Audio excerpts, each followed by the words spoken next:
Yeah, But then, now it's up to my opponents to have won enough games yeah, to lock in my resistance. But honestly, that's what it comes down to in Pokemon sometimes. Swiss isn't the perfect tournament, but there are no perfect tournaments styles. So this is the best we have in the Pokemon community, and it's worked fairly well for us. yeah, and it's definitely going to be interesting to see how the seeding for the bracket works out too. This whole metagame right now is so matchup dependent, and if you could go first or second depending on what they're playing. So with a lot of the higher up seeds, so Bert almost for sure going to be first seed. Maybe he gets paired against something that he doesn't really want to play that sneaks into top 8. Yeah, I mean, to be honest, I don't know what he's afraid of anymore at this point. He's just been running so well and playing such a consistent deck that he could pretty much have game against a lot of other players. But there are some matchups that I do worry about just looking at the top 8 list. I don't know if maybe all the Mewtwo's are aligned perfectly to combat against these Shrine ADP style decks. It seems like there's always this one odd point in the matchup where you're trying to avoid the Shrine damage, but also like heal that off of yourself, and you just bounce back and forth hoping that that damage goes in your favor at one point, and it can get scary. Yeah, for sure. And we actually have our players ready, sitting down, and we're actually going to finally feature the good old goons. Yes, Galarian Obstagoons, take it away. Yeah, it's one of the new cards in Sword and Shield that I was most excited to see. We haven't really seen a basic Pokemon be able to just place 10 damage counters since Crobat G. And that's, what, almost 10 years ago? Yeah, it's been a long time. We're dating ourselves with that, surely. But it was a good time playing with those, and once again, we do have that ability coming back into Pokemon. Yeah, meanwhile, you have Danny Altavilla on the right. He is playing that Malamar deck with just a bunch of single prize attackers trying to capitalize on these big tag team Pokemon, and a lot of spread in his deck as well. Yeah, very interested to see how this goes. To see how the prizes work out. Looks like over for Danny, he has prized multiple Jirachi, so that could affect his early game stage. Yeah, and so Galarian Obstagoon isn't something we've really seen and even really talked about. Do you know the strategy behind the deck? Yeah, so with Galarian Obstagoon, if you can go ahead and get yourself Rare Candied or eventually follow through with all of your evolution line, you have a 2 energy attack, which does 90 damage and prevents any damage being done to your active Galarian Obstagoon by way of basic Pokemon. So if you can avoid being attacked by basic Pokemon, which is nearly the entire format, you probably put yourself in a pretty good spot to succeed. Yeah, and then we have just a pass of the turn here. The turn 1 no supporter rule. Tim, wake up. So Danny now will be able to have full access to his entire deck, but Malamar is one of those decks that doesn't really get a good attack off early. Right, so it's yes and no. So there are some ways to get relevant attacks off. Of course, you only have access to 1 energy on this opening turn. But, I mean, even as far as Mew, just getting 30 damage down occasionally can be pretty beneficial for you. There are... this is a pretty key turn as far as setup. We're not expecting to see a knockout here, of course. Yeah, and starting the Mew is also pretty beneficial, too, just not even having to really search it out. It's a quick 30 damage that you can place. Now we see, I believe, it's one of the two of either Quick Ball or Mysterious Treasure discarding that Giratina with that Distortion Door ability, being able to bring it back again and again. And it looked to be the Quick Ball netting the Jirachi for Danny here. Yep, so both players prizing double Jirachi. Looks to not impact Daniel at all. Able to find that early. Looks like Tim is saying, hurry up, man. I've got a rough hand and I just want to play the game. Fair enough. All right. And Tim, he also kind of doesn't want to play down more Pokemon because your whole essence of your attack is I'm just going to have this one guy and keep attacking. With really, does Danny even have any outs in his deck outside of Malamar? Yeah, so he's going to have to attack with Malamar. There's, of course, like damage placement that you can do outside of the active Pokemon, but it does get pretty tricky. Well, it is only damage from attacks. True. So something like the Blacephalon from Cosmic Eclipse could actually drop down a ton of damage counters. Right. You could get your 4 damage likely. It's going to be weird to see how Danny takes all these prize cards. especially if Tim does limit his bench. We also see that spell tags are also a pretty great way to place damage counters too. And to be honest, Danny's hand is not that good here either. No supporter for him. The Acrobike not hitting what he needs, and there is a Psi Power and a pass of the turn. Meanwhile, Tim has the 2 GXs in his deck, Virizion GX and Yveltal GX. Very different cards for what he wants to use. Yes, those are very interesting cards. I don't think you're going to see much of the Yveltal in this matchup just because Danny doesn't have any huge target that needs to get that exact 4 damage counters and taken out, but there is potential for the Virizion to see some use here. Yeah, we might even see a double draw this turn if an energy comes off this Marnie. And that looks like what it might have to be. Pokemon Communication shuffling back the Galarian Obstagoon into the deck. Yep, so he could go ahead and find the Galarian Lanoon and go ahead and just give himself that little bit of buffer. This is the one piece that is a little bit off from everybody who's thinking this is reminiscent of Crobat and damage placement. It doesn't go 1, 2, 3 with the abilities. Lanoon just takes a break and doesn't actually have anything special going on. Whoa, whoa, whoa. You saying it's not special? Yes, that's exactly what I'm saying. Yeah, definitely opts to try to use Rare Candy to skip that evolution more. And Virizion GX is a really interesting inclusion in this deck with that Breeze Away GX attack, being able to just pick up any number of Pokemon on your side of the field. It allows you to reuse your abilities from your Galarian Obstagoon lines, as well as just clear off the Virizion GX itself to take those 2 prizes off the board. Yeah, there's some cool interactions where a ton of damage could be placed on Tim's side of the field by Danny, and then he just removes all of this by bringing all those cards back up into his hand. And there is another quick ball from Danny, discarding the Latios GX. Not something you really want to use against this deck. It's more for that Arceus Dialga Palkia deck. But Clear Vision could come up in a way to kind of negate that Breeze Away GX. Yeah, so we could definitely see Danny going ahead and trying to focus on that to limit any of the healing effects that essentially Tim could pull out. Just curious to see what he goes with the rest of the way here, because he does have a pretty clean strategy as far as the Mew, putting pressure on the Lanoon and eventual Obstagoon.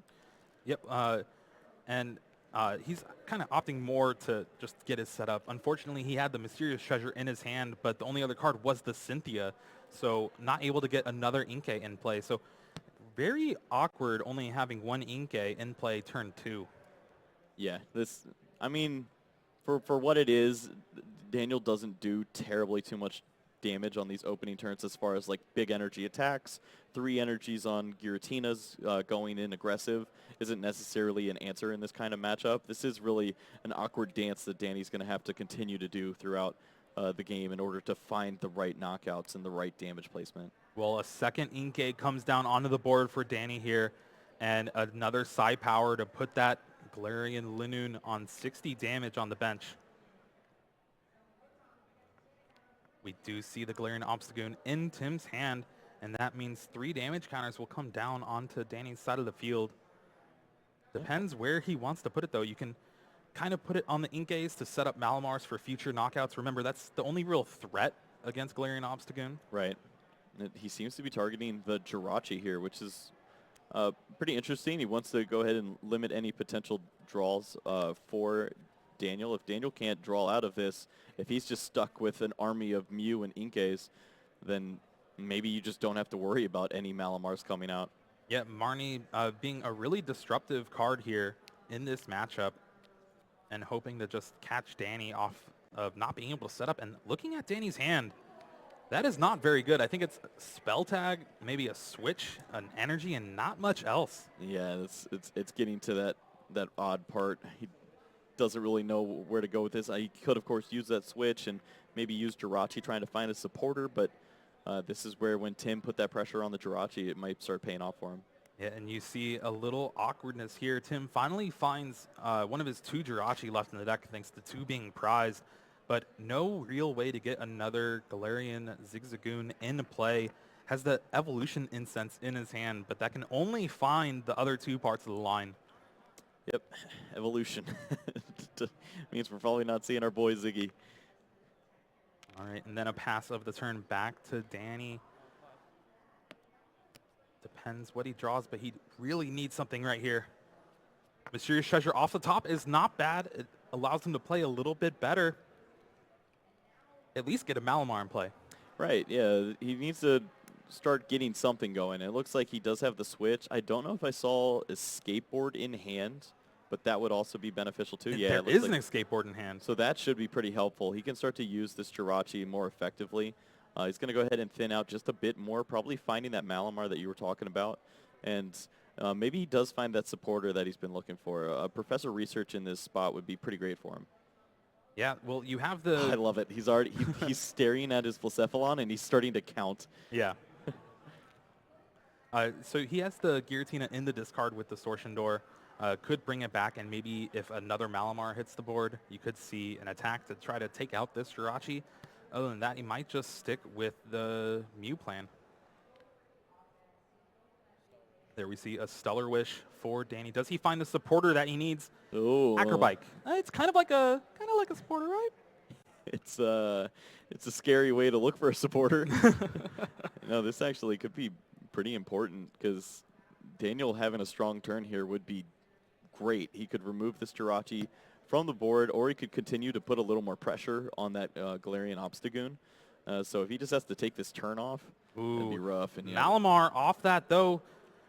Although I don't know if he has a Psychic Energy in hand, so he won't be able to attack with the Giratina. But having two Malamar to start getting some energy in play will be really crucial. Yeah, we'll see if he chooses to go with the Giratina this turn now. He sees that he does have two Psychic Energy, so it looks like he won't be missing out on too much if he doesn't go for it just yet. And yeah, one thing you also have to be wary about is Tim's deck can really attack with Galarian Obstagoon out of nowhere. His cards like Counter Gain and Bede to actually just cheat an energy into play. Yeah, it's an odd way to get your energy accelerated, but it's certainly viable. We also see the supporter card Rosa. It's one of the first times we've actually seen this the entire weekend, but it has been such a powerful card in the standard format, kind of fallen by the wayside here this weekend. Yeah, we saw it introduced in a lot of Arceus Dialga Palkia decks of a few months back, and it's found its way. It's a really good spot here in that you can go and find that item card that you need, get that rare candy, and continue that Obstagoon chain. Maybe you just need a counter gain or something to go along with it. Rose is super helpful in getting yourself out of a tight spot after a knockout. And finally, Tim has a quick ball to get another Galarian Zigzagoon into his hand and hopefully start setting up another Obstagoon line. Yeah, he just hasn't been able to find any Zigzagoon to go along with this. Here's a couple rare candy and a Marnie off this Stellar Wish. Could eye the Marnie just to disrupt Danny a little bit more. Yeah, don't mind that at all. He's seen that Danny's been struggling. If you could eventually remove this Jirachi from play by way of using that Zigzagoon that's in hand, and then next turn, if you could potentially find Candy Obstagoon, you can just clear that Jirachi off the board in tandem with Marnie and have yourself a pretty massive swing where Daniel might not find a supporter. And there we go. The Galarian Zigzagoon hits the bench. 10 damage will be placed on the Jirachi, putting it just one Untamed Shout away from getting knocked out. Energy coming down as well. Doesn't want to commit it to the Obstagoon that has 90 damage on it. Kind of already saying, yeah, well, this one didn't really work out. We're going to try to build another one. Yeah, it's just not your time, buddy. Maybe Parisian can give him another opportunity down the road. And there we see the double Psychic Recharge on the Malamar. Daniel already setting up for having to get attacked by Obstruct. The one awkward part, though, is Obstruct does 90 damage, and Malamar has 90 HP. Yeah, and you're only doing 60 damage, and the Galarian Obstagoon has like 160 hit points. So, and I believe it also has resistance, too, so it's just really an ugly swap. Well, there we go. Psi Power puts 3 damage counters on the new Galarian Zigzagoon. Just kind of spreading out the options. Doesn't really want to... He kind of wants to just be able to one-hit with the 60 damage from the Malamar. So you're really just spreading until you can. Right. Yeah, this is getting really tricky here. And the way Daniel's played this game, it's kind of shut off a lot of the outs that Tim has had. No outs to Rosa since he's not taking knockouts. And something like counter gain, yeah, you're just spreading damage. We see the Sableye V in the discard as well. That's a card that combos very well with the Galarian Obstagoon line. Yeah, this has been a card that's actually pretty impactful. If you can get a certain amount of damage onto tag team Pokemon, then you can see it really start to compound some damage with that plus 60 for each damage counter included. It's not a card that's going to be too impactful in a matchup like this with single prize attackers, but occasionally you do see it prove a little bit of worth. Yeah, Crazy Claws is an aptly named for it. So we did get to check that Galarian Obstagoon does not have any resistance, so still going to be working around with just the regular damage. Actually weak to grass type. Not bad, yeah. Hasn't really popped up much in the tournament. Unfortunately, off this professor's research, did not net a Rare Candy or Galarian Obstagoon to take the knockout on Jirachi. So again, just kind of playing out the hand, hoping Danny takes the knockout, and is really just reacting to what Danny has, not being able to find his cards. Right. So I wonder if Danny is going to be able to work in that clear vision at some point, and maybe he just gets enough damage placed around awkwardly to start knocking out Pokemon with spell tags later. Off the Stellar Wish, there was the double Rare Candy Pokemon Communication. So Pokemon Communication is the card of choice. We'll see another Galarian Linoon. Just Rare Candies do not want to pop up in Tim's hand. It's not even cool when you evolve. It's just evolving. And there is the evolution, a little bit slower than what Tim wants to do, but he'll get there nonetheless. And there's the heads. Jirachi is now awake. Yeah, this slow game style, I really can't tell you who it's working for more. Looking at Danny's hand, there is nothing going on there. There's a Malamar, Spell Tag, and a Jirachi.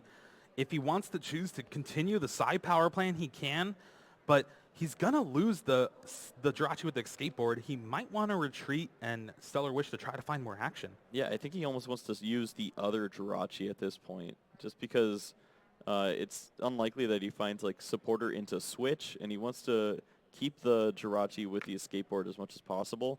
It's also really it's going down next turn if Galarian Obstagoon's being found. Right, but it can be awkward if you remove the Pokemon that was in the active spot and then get a free attack off into a different Pokemon. That is true. So removing it off the bench gives you at least a little more leeway of who's in the active spot.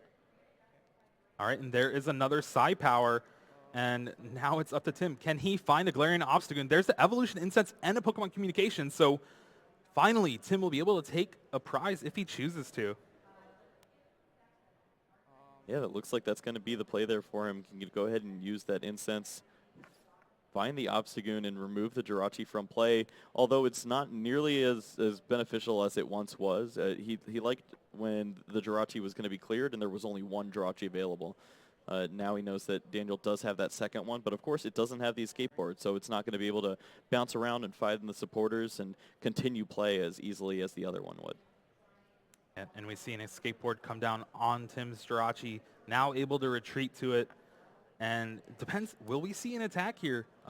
He put the 30 damage on the Mew, so I think we're going to see the GX attack breeze away GX, and we're going to pick up a bunch of Pokemon here. Easy breezy. That's right. Removing all of those damage, going to go ahead and pop that Virizion back up into his hand as well. We have a bunch of Zigzagoons ready to be played back down, and that does mean that we will see a lot of damage counters being placed soon. It looks like enough damage can be placed to eventually knock out that Mew, so this 3 damage spread that with the Psy Power that's been going on isn't going to be nearly as relevant anymore, and this just really puts Daniel in an awkward spot. If he had a card like Marnie, maybe he could really disrupt his opponent here, but I don't believe he's playing any card in his deck like that. Honestly, that turn from Tim was amazing. Being able to pick up all that means next turn he can just bench both of his Zigzagoons, take the knockout on the active Mew, bypass Spell Tag, and then if he has a Rare Candy, is able to take a knockout on the Jirachi as well as attack for the turn. Yeah, this can definitely be a 3-prize swap, although 3 prizes is that dangerous mark where you want to start watching out for Blacephalon. That is true. So we'll see what he decides to do as far as that. Maybe he decides to go for 2, and then maybe he can work in a knockout on the Jirachi along with another knockout to bounce from 2 to 4 and avoid that turn. All right, Danny not having anything again, has that Viridian Forest just to thin out his deck. Just another Psi Power again, and Rare Candy off the top. So Tim has a ton of options here. Yeah, this is great. This means that his Jirachi is also going to be just a free search for him to see if he can find another item card to help him out. And there's a prize. Gets a Jirachi. Would like to grab more of that Obstagoon line, but unfortunately did not. There's the Rare Candy. Do we see the Jirachi being taken down? We do. Yeah, this is what you were talking about now. With those 2 prizes now, also has energy for the turn, could easily just promote this Galarian Obstagoon and attack straight in.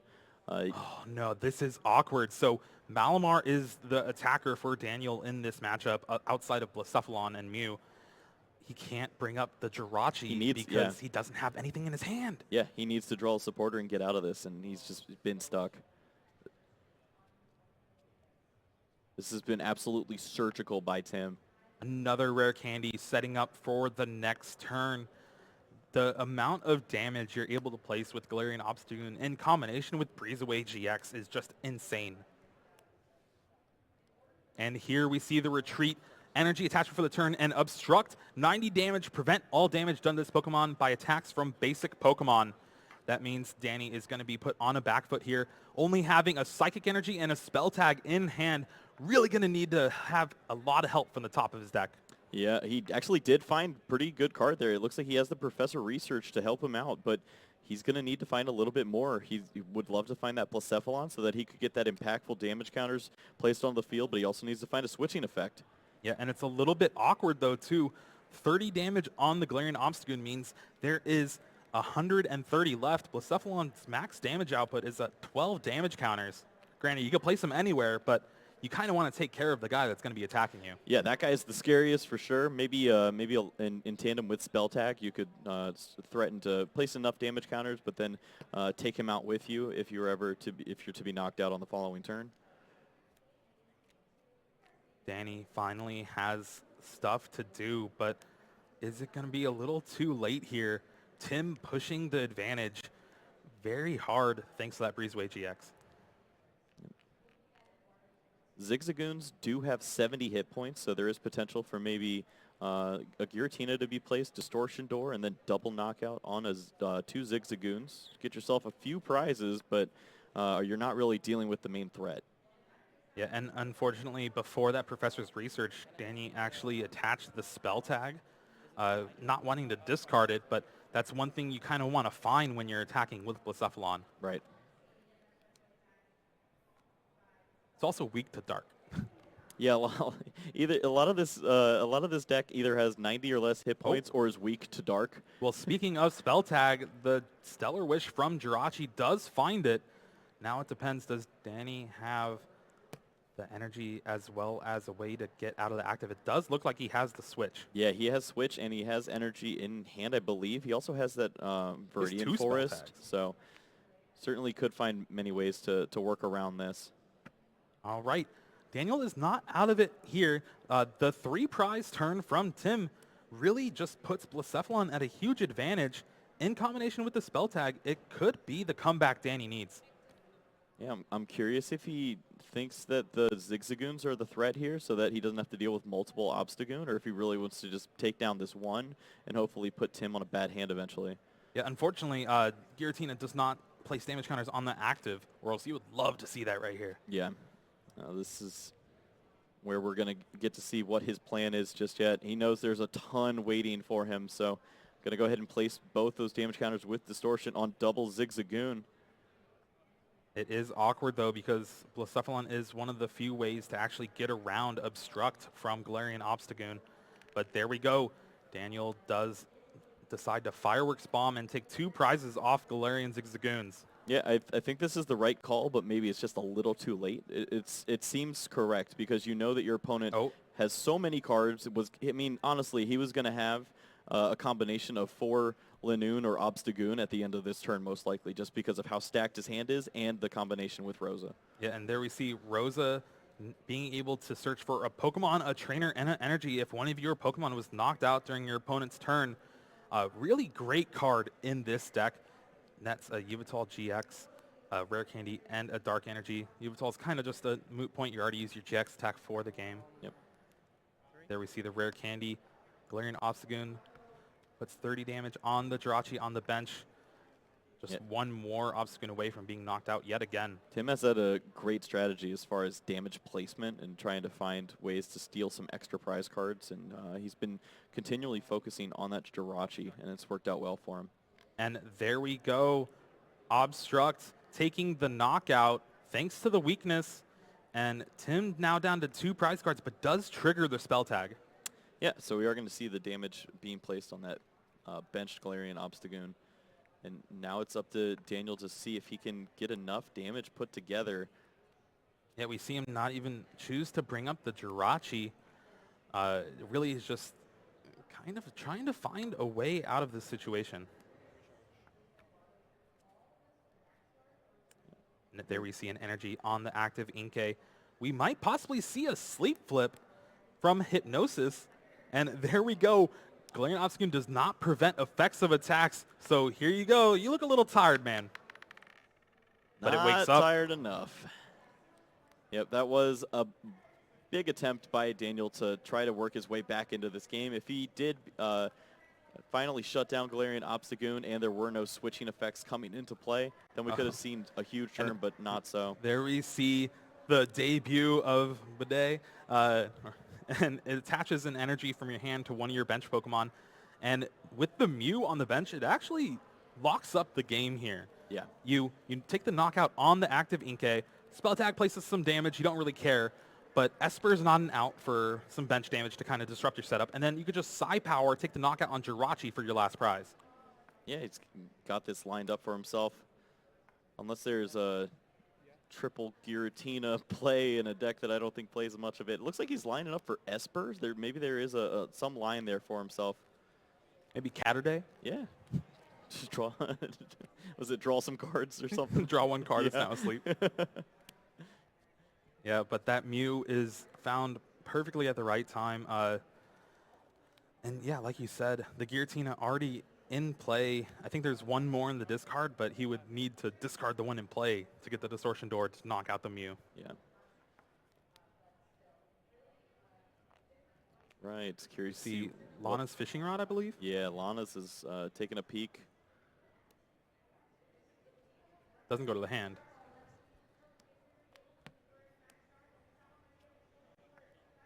Oh, that's why it's going to the hand. All right. Well, that is that Solgaleo and Lunala GX that we actually got to see in the 9th round, proving pivotal for Daniel's strategy. And here we see Hypnosis is going to be the attack of choice again. Desperation time for Daniel. Sleep. Tails, all right. But there is the skateboard, able to retreat out of sleep. And Tim takes game 1 here with Galarian Obstagoon just putting a ton of pressure on Daniel. That 3 prize turn was insane. Yeah, that was a pretty amazing game out of Tim. He just had an incredible strategy in the way that he was able to place all that damage and really just negated almost like 6 or 7 turns of what Daniel was able to do with one GX attack. And now he's put himself in a position where with less than half the time available, he has a pretty favorable matchup, and he knows that it's going to be very difficult for Daniel to work his way through all of these Obstagoon. Yeah, now you kind of think Daniel discarded the Latios GX pretty early on in that game. He might see like, oh man, Breeze Away like just destroyed me. Yeah, maybe I need to get Clear Vision out. That was a good attack.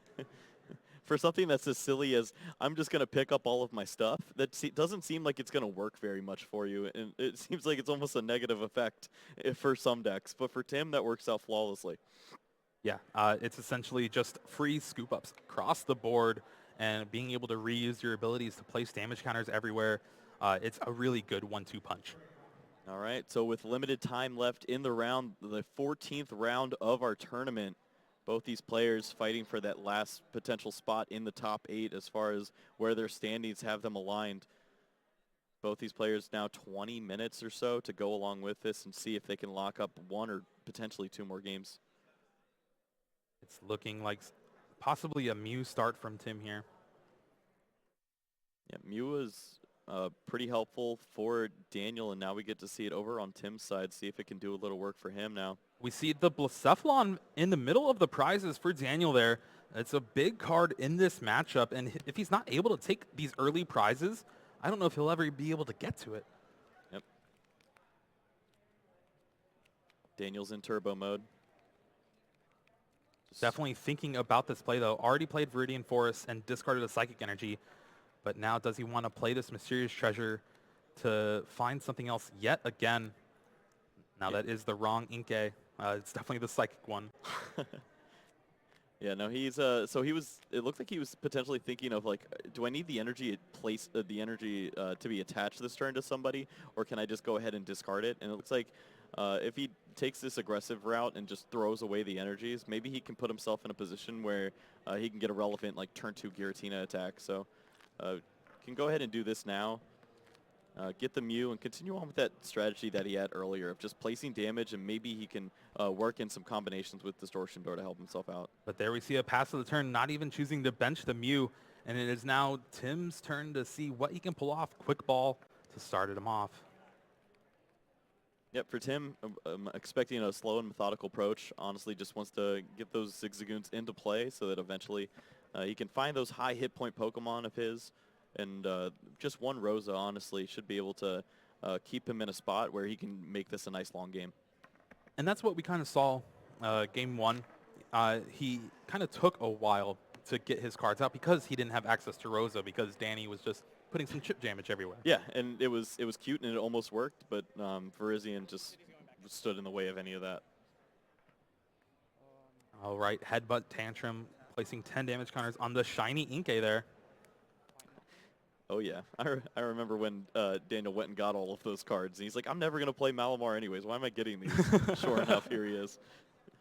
All right, Ordinary Rod shuffling back in 2 Galarian Obstagoons that Tim discarded thanks to Viridian Force and Quick Ball. Pretty good synergy there.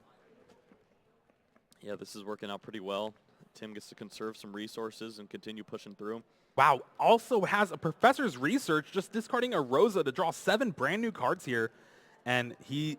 Oh, there's a Jirachi. Oh, double Jirachi along with some extra Pokemon, has the Incense and a Pokemon Communication, so we will see multiple Zigzagoon on this turn, so that means potentially some more Pokemon coming out in the future turns, exactly where Tim needs to be, just slow and steady.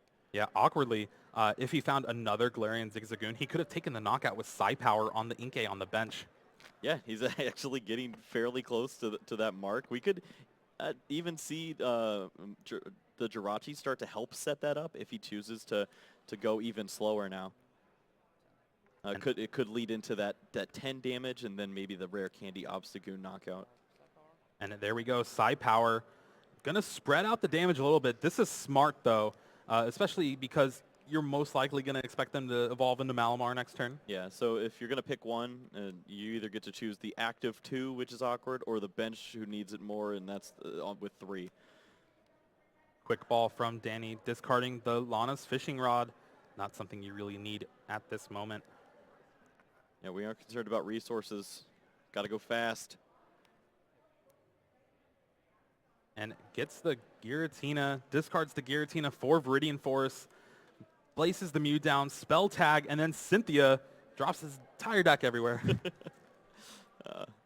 Yep, you can tell. He's trying to play super fast. He knows there is not a lot of time left. And just like we saw at the end of day 1 with Danny in round 9, if it is a tie, both of these players are out of contention for top 8. Right, and of course that comes with potential top 16 points, and those are all great for someone who's in Daniel's spot, as he is one of the highest earning championship. He has like 1,400 championship points right now. Yeah, but do you think he cares about it at that point, or is he thinking, man, I need this top 8, let's keep going? Yeah, he's already an international champion, looking to add another one to his resume here.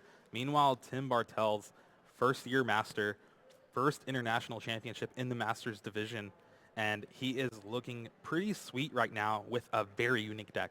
Yeah, going to go ahead and use his own Mew to target down on that active Mew. Wow, Rare Candy off the top for Tim here.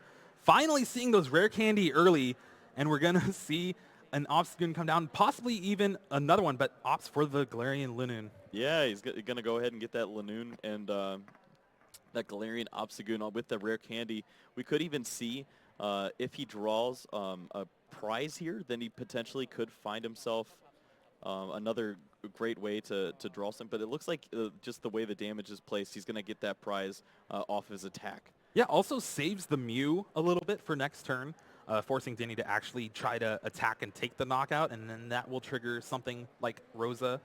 Yeah, I mean, if Daniel goes ahead and gives one of his better attackers into this Mew, triggers a card like Rosa, and also walks right into a Galarian Obstagoon who already has an energy attached. Honestly, though, for how good Tim has played these first few turns, his hand right now is just double Jirachi. Yeah, I was almost wondering if he wants to start using Viridian Forest just to start getting through and finding some energies for himself, because these Jirachis are providing very much.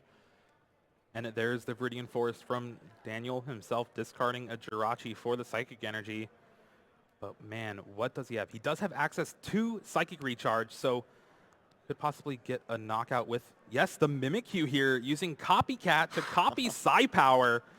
Well, that's a pretty cool. Yeah, we are getting spicy over here. This is going to go ahead and remove the Mew from play.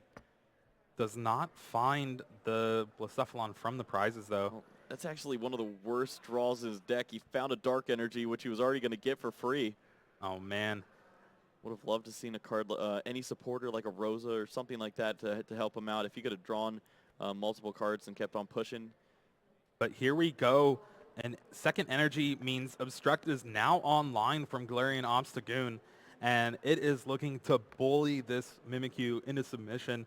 He will take some spell tag damage here, but that's kind of inconsequential right now. Yeah, this is where Tim wants to be. I mean, his opponent is looking at 2 cards, has nothing going for him. He grabbed another Dark Energy from the prizes. He did have 3 of those prized. Wow, yeah.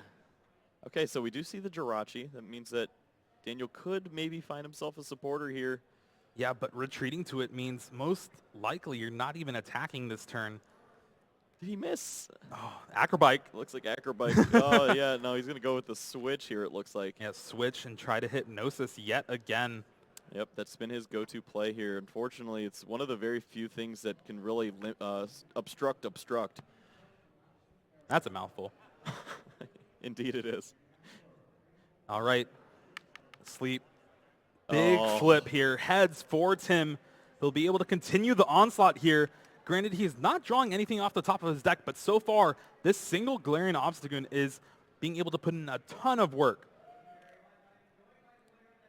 Yep, and it was an escape board on that Inkay, so no spell tag triggering. We do see the quick ball coming down now, so Daniel will be able to pull one more card from his deck before he uses Jirachi, and really hopes to see one of those Professor Research off the top. Yeah, but one big difference about Daniel's Malamar deck compared to a lot of the other Malamar decks that were hyped up in the field is there's no out to Dedenne GX.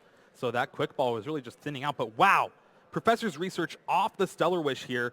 Danny is trying to claw back into this game. Yeah, this is where he needs to be. But once again, I think we're in the same boat where we're going to need to see Hypnosis hit one of these turns.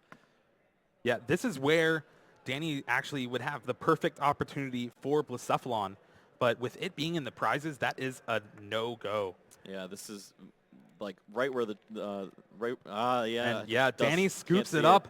The Galarian Obstagoon was too much for him to deal with, and that means Tim Bartels is at 10-3-1, 31 match points, and he puts himself on the bubble to make his first top 8 at Internationals. Yeah, I mean, congratulations to him for go ahead and putting all this faith into a deck that not a lot of people trusted in this field. You see that big smile on his face, so excited to be able to move into that 31 match points, and now he just has to sweat to see if his resistance was enough to take him over the top and put him in a field with some of the best players in the world.